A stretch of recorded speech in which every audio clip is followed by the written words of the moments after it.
السلام علیکم اسٹوڈینٹس، امید ہے آپ خیریت سے ہوں گے۔ تو آج کا ہمارا ٹاپک ہے اسلامیات کلاس 2۔ سب سے پہلے ہم سبق نمبر کی طرف چلتے ہیں۔ سبق نمبر ہمارا ہے 1.2 اور سبق کا نیم ہے حفظ قرآن مجید۔ حفظ قرآن مجید کا مطلب ہے پورے قرآن کو زبانی یاد کرنا، پورے قرآن کو زبانی یاد کرنا۔ اس کے بعد ہم چلیں گے اس کے حاصلات تعلم کی طرف۔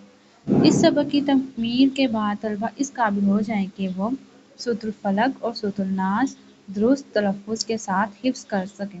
یہاں تلفظ کا مطلب ہے صحیح طریقے سے بولنا یا ادا کرنا۔ اس کے بعد نیکسٹ جو ہمارا حاصلات تعلم ہے وہ ہے صورتوں کو حفظ کر کے تجوید کے ساتھ نماز اور نماز کے علاوہ زبانی تلاوت کر سکیں۔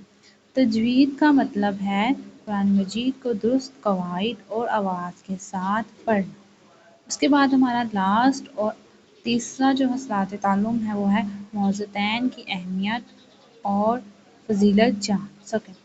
موضوعین کا مطلب ہے موضوعین جو ہیں وہ قرآن مجید کی آخری 2 صورتوں کو سورۃ الفلق اور سورۃ الناس کو کہا جاتا ہے۔ اس کے علاوہ اب نیچے آ جائیں جہاں پہ لکھا ہوا ہے ذرا سوچیں۔ ادھر آپ سے 2 سوال کیے جا رہے ہیں۔ سورۃ الاخلاص کو سورۃ توحید کیوں کہتے ہیں؟ مکی اور مدنی صورتوں میں کیا فرق ہے؟ تو سورۃ اخلاص کو سورۃ توحید کیوں کہتے ہیں؟ سورۃ اخلاص کو سورۃ توحید اس لیے کہتے ہیں کہ اس میں اللہ تعالیٰ کی وحدانیت کا ذکر کیا گیا ہے۔ وحدانیت کا مطلب ہے اللہ تعالیٰ کو ایک ماننا اور اس کے ساتھ کسی کو شرک نہ ٹھہرانا، ٹھیک ہے۔ اس کے بعد دوسرا کوسچن ہے مکی اور مدنی صورتوں میں کیا فرق ہے؟ تو مکی جو صورتیں ہیں وہ جو ہجرت سے پہلے نازل ہوئیں اور مدنی صورتیں جو ہجرت کے بعد نازل ہوئیں۔ اس کے بعد نیچے نیکسٹ ٹاپک جو ہمارا ہے وہ ہے موضوعین۔ جیسے کہ میں نے آپ کو پہلے بھی بتایا کہ سورۃ الفلق اور سورۃ الناس کو موضوعین کہتے ہیں جو قرآن مجید کی آخری 2 صورتیں ہیں۔ اس کے بعد ان صورتوں کو بیمار پر پڑھ کر پھونکنا مسنون ہے، وہ ٹھیک ہو جاتا ہے، اسے شفا مل جاتی ہے، کیوں نہ کہ ان میں انسان اللہ سے برائیوں اور شیطان سے پناہ مانگتا ہے۔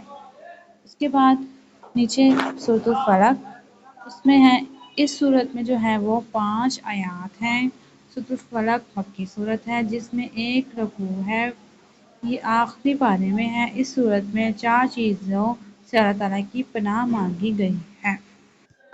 تو وہ 4 چیزیں ہیں مخلوقات کے شر سے، جادوگر کے شر سے، حسد کرنے والوں کے شر سے اور رات کے اندھیرے سے۔ اس کے بعد ہم چلتے ہیں سورت کی طرف۔ بسم اللہ الرحمن الرحیم۔